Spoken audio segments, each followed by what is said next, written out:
સુરત શહેરમાં ન્યુસન્સ રૂપ ગુંડા તત્વો સામે પોલીસ કાયદો સકંજો કસી રહેશે। ડીજીપીના આદેશ બાદ 2036 અસામાજિક તત્વોની યાદી તૈયાર કરી કાયદાકીય કાર્યવાહી કરવા સાથે પોલીસ ગુંડા તત્વોના ગેરકાયદે બાંધકામો પણ સફાયો કરાયો છે। 200થી વધુ બુટલેગર પણ છે। બુટલેગરો દ્વારા ઘર પાસે બનાવવામાં આવેલ ગેરકાયદે દબાણને પોલીસ દ્વારા હટાવવાની કાર્યવાહી કરવામાં આવી રહી છે।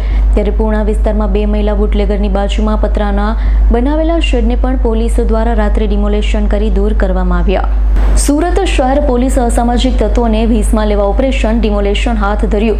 15થી વધુ લુખ્ખા તત્વોના ગેરકાયદે બાંધકામ પર બુલડોઝર ફેરવી દેવામાં આવ્યું। કુખ્યાત આરોપી અને બુટલેગરનો પણ સમાવેશ થઈ રહ્યો। ઝોન 1 વિસ્તારમાં વરાછામાં 2 બુટલેગર, લસકાણામાં 2 બુટલેગર બાદ પૂર્ણા વિસ્તારમાં 2 મહિલા બુટલેગર સહિત 3 બુટલેગરના ગેરકાયદે દબાણ દૂર કરવામાં આવ્યા। પૂર્ણા પોલીસ દ્વારા બુટલેગર રામચરણ છેદીલાલ યાદવના ઘર પાસે બનાવવામાં આવેલા પતરાના શેડને પોલીસે પાલિકાને સાથે રાખી ડિમોલેશન કરવામાં આવ્યું। પૂર્ણા ગામના પીર ફળિયા ખાતે આ પતરાનો શેડ બુટલેગર દ્વારા ઊભો કરી દેવામાં આવ્યો। અન્ય એક મહિલા બુટલેગર ભાવના પેડલકર દ્વારા અમેઝિકા વોટર પાર્ક પાસે એક પતરાનો શેડ ઊભો કરી ગેરકાયદે દબાણ કરવામાં આવ્યું હતું, જેનું પણ પૂર્ણા પોલીસે પાલિકા સાથે રાખી રાત્રે ડિમોલેશન કર્યું।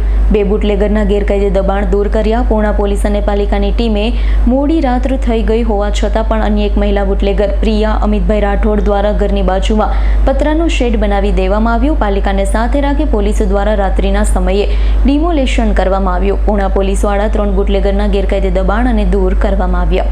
Bureau report S9 news Surat. અમારી તમામ માહિતીથી અપડેટ રહેવા માટે જોડાયેલા રહો S9 ન્યૂઝ સાથે।